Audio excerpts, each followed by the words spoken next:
اس video میں ہم بتائیں گے سلطان مراد اول کون تھے اور انہوں نے کیسے سلطنت عثمانیہ میں اپنی والد کی وفات کے بعد 5 گنا اضافہ کیا اور کن جنگوں میں شرکت کی۔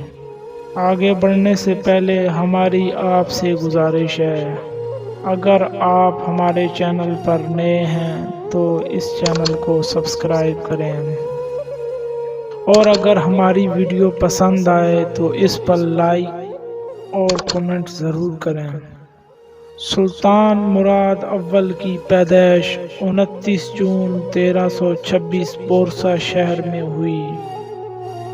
سلطان مراد اول 1359 سے 1389 تک سلطنت عثمانیہ کے حکمران رہے۔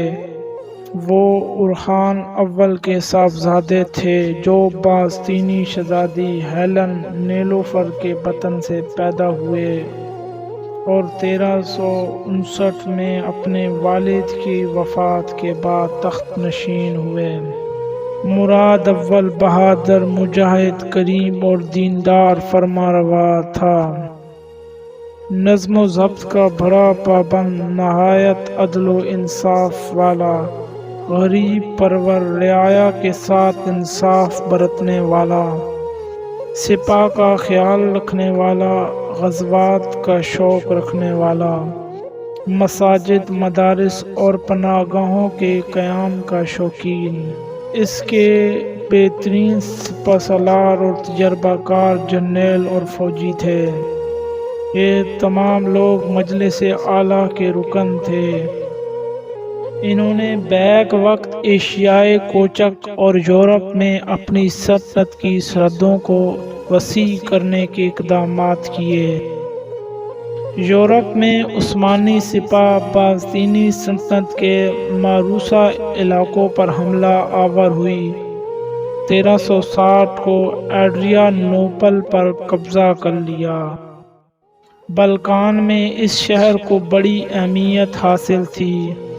یہ قسطنطنیہ کے بعد باستینی شہنشاہت کا دوسرا بڑا شہر تھا۔ 768 کے مطابق 1366 میں مراد نے اسے عثمانی سلطنت کا دارالحکومت بنا لیا۔ اسی کے ساتھ ہی اس عظیم سلطنت کا دارالحکومت ایشیا سے یورپ میں منتقل ہو گیا۔ سلطنت عثمانیہ کے بازوؤں میں کمال طاقت دے کر دائیں بائیں کے تمام چھوٹے سلطنتیں اور بڑی سلطنتوں میں ایک خوف آ گیا، بالخصوص ان میں سے جو چھوٹی اور کمزور تھیں۔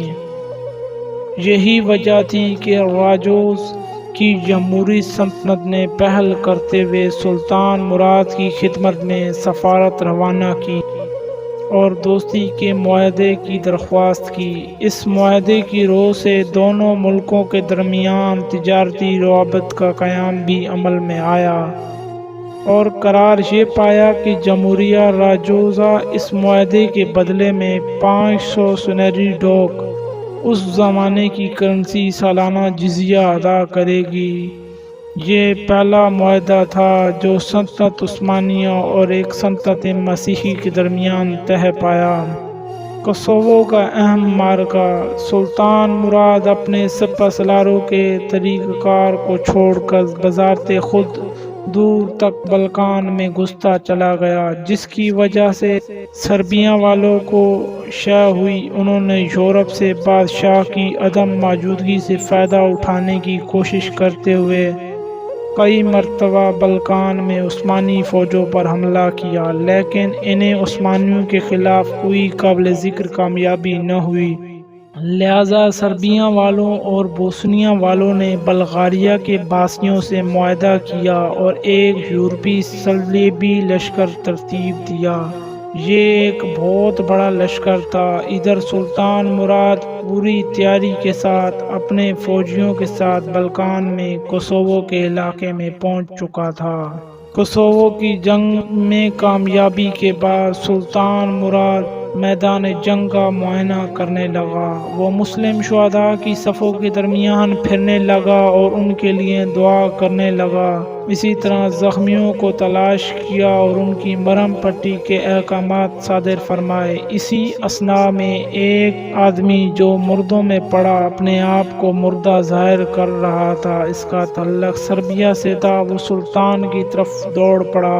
محافظوں نے اسے گرفتار کر لیا، لیکن اس نے یہ بہانہ بنایا کہ وہ سلطان سے بات کرنا چاہتا ہے اور ان کے ہاتھ پر اپنے مسلمان ہونے کا اعلان کرنے کا آرزو مند ہے۔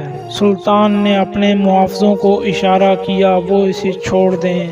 وہ سلطان کے قریب آیا اور پھر اپنا زہر آلود خنجر نکال کر سلطان پر حملہ آور ہوا۔ سلطان زخمی ہوا اور 15 شعبان 791 کو شہادت کا تاج سر پر سجائے اس دنیا سے رخصت ہو گیا۔ سلطان مراد کی زبان سے ہونے والے آخری کلمات: میرے پاس صرف اتنی مہلت باقی ہے کہ میں اللہ تعالیٰ کا شکر ادا کروں، بے شک وہی غیب کی باتوں کو جاننے والا اور اس فقیر کی دعا کو قبول کرنے والا ہے۔ میں گواہی دیتا ہوں اللہ تعالیٰ کے سوا کوئی حقیقی معبود نہیں۔ شکر اور حمد و ثنا کا مستحق صرف اور صرف وہی ہے۔ میرا خیال ہے میرا آخری وقت آ پہنچا ہے۔ میں اسلامی لشکر کی کامیابی اپنے آنکھوں سے دیکھ چکا ہوں۔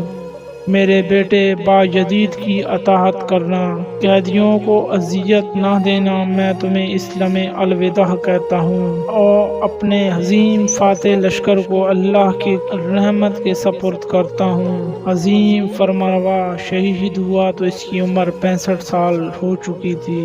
سلطان مراد نے حقیقی ایمان کی زندگی بسر کی، اسی لیے وہ میدان جہاد میں کود پڑا اور اپنا سب کچھ دعوت اسلام کی خاطر قربان کر دیا۔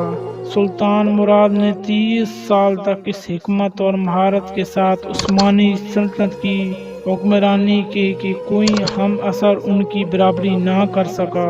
سلطان مراد نے بہت سے اہم کام سر انجام دیے۔ وہ 37 معرکوں میں، خواہ وہ آنازول میں ہوئے ہوں یا بلقان میں، اترا اور تمام میں کامیابی سے ہمکنار ہوا۔ وہ اپنی رعایت کے ساتھ شفقت کا سلوک کرتا اور اس میں مسلم غیر مسلم کی کچھ تمیز نہ کرتا۔